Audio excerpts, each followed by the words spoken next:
Your life experience has brought you to a place that you have identified a desire for something. It's well along the way. By the time you are verbalizing that you want it, a lot of momentum has already happened.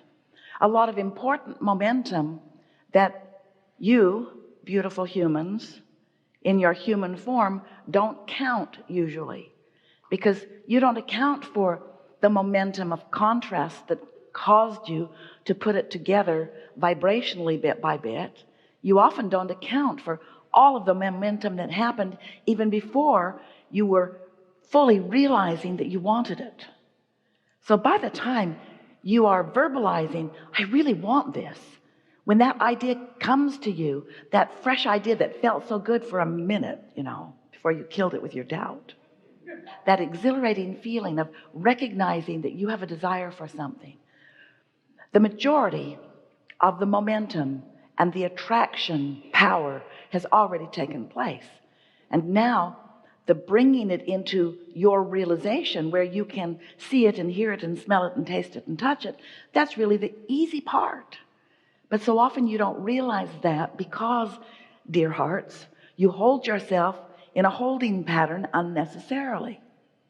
You hold it away from you without meaning to, for one very simple reason. We're going to give it to you right here in the beginning. You want to know why? You don't often, always, often. You know why you sometimes, often don't allow your desires to come to smooth and fast and easy fruition? It's because you're looking into the physical world where you want it to show up, and if it isn't there, then your awareness that it isn't there is what slows it down and keeps it from coming. Isn't that interesting? Because you get what you think about. So you want to ask yourself, am I thinking more about it being here, or am I noticing more that it isn't here yet? And you can sort of tell by the conversation that you hear coming out of yourself. Things like, I'll be glad when it gets here, or I'll be happy when such and such happens, then I will really be happy.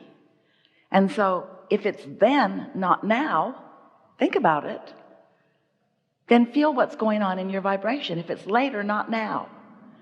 So sometimes you wonder, when we talk like this, from our place of already knowing that it is, but you don't know that it is yet because you can't see it. So from your point of view, often it isn't. Well, which is it? Is it or isn't it? Because it can't be both. And if you think that it isn't yet, then your vibration is different than if you accept that it is. You see what we're getting at? Sometimes we ask you to feel happy about it in its evolving, and you want to say, okay, but I'll be happier when it gets here. And we say, that's a little tricky, isn't it? Because are you more absence of it aware or presence of it aware? And this is really what we want to talk about, because it exists and it does have a vibrational presence, even though you have not yet allowed yourself to see it and hear it and smell it and taste it and touch it. Still, it exists. And so if you can feel it in its becoming rather than in its absence, it's sort of like, do you ever get in a car and take a trip somewhere? And for most of those many, many miles, you're not there yet. You're not there yet. But you're not driving along thinking about the absence of your destination, usually. You're usually in the moment aware of where you are, yes? And so we would like to see you realizing the existence of your desires before they have manifested. And if you can find a way to do that, then there are going to be two wonderful, predominant aspects to your life forevermore as you are here in this physical body. First is, many more of the things that you are wanting are going to be showing up faster. And next, you're going to be happy along the way, whether they're here quite yet or not. Have you ever had the experience of really looking forward to something, Maybe it's a vacation or a getting together with someone, an experience of some kind, usually. Really looking forward to it. And then it comes and goes, and then you're depressed because you were so looking forward to it. Well, that's the state of being we would like you to be chronically in. The state of being of looking forward, looking forward, looking forward.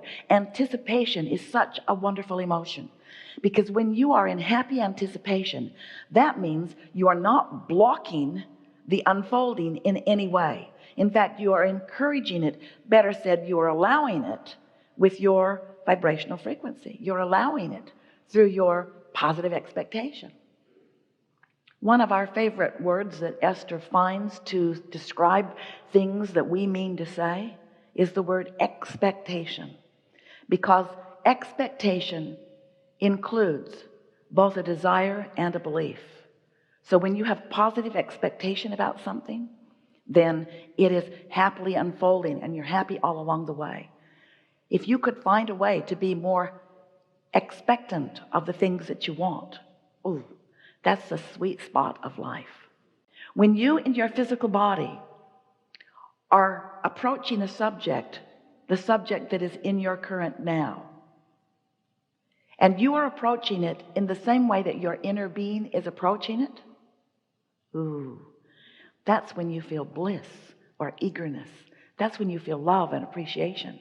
That means you are on the same emotional, vibrational wavelength. But if your inner being is looking at what you're looking at differently than you're looking at it, for example, if you're really mad at someone and your inner being never is, then the negative emotion that you feel is your indicator that there are some conflicting vibrations going on. And that, in fact, is what resistance is. And you are the only one who can introduce resistance into your experience. And when you introduce resistance into your experience, you slow down who you are and what you want. It really is as simple as that. So the short version of this explanation of you, the creator of your own experience, is get happy and stay there, and good things will come to you. We've enjoyed this interaction immensely. Go forth and ponder and practice. So when you realize that you can tell in every moment what you're doing, then you can begin to shift your vibration just a little bit. You know how when you're driving down the road, you drive? Esther loves driving. You're driving down the road, and a lot of momentum has happened before this moment. In other words, the roadways have been paved usually, and there are lanes that are defined usually, and you have an efficient machine that you are driving usually. So as you're moving down the road, if you begin to drift off into the grass, usually you do something about correcting that. And the more alert you are, the more effective, efficient you are at it. So when you drive, you usually stay in your lane, don't you? And you usually don't drive over the top of the car in front of you. You usually don't try to occupy the same space with another vehicle at the same time. You've learned some of it, but you intuitively know how to place yourself as you're moving along. The other morning, Esther awakened. Well, we should tell you what happened before that. She went to sleep before she awakened. We should tell you what happened before she went to sleep. She watched television. Dun, dun, dun. She was watching something to do with the political stuff. And then she thought, I can't take it anymore. And she turned it off. And she went to sleep in resistance, yes? But while she slept, her vibration cleared. That's what always happens. And then when she awakened, she was still in that clear place for a minute.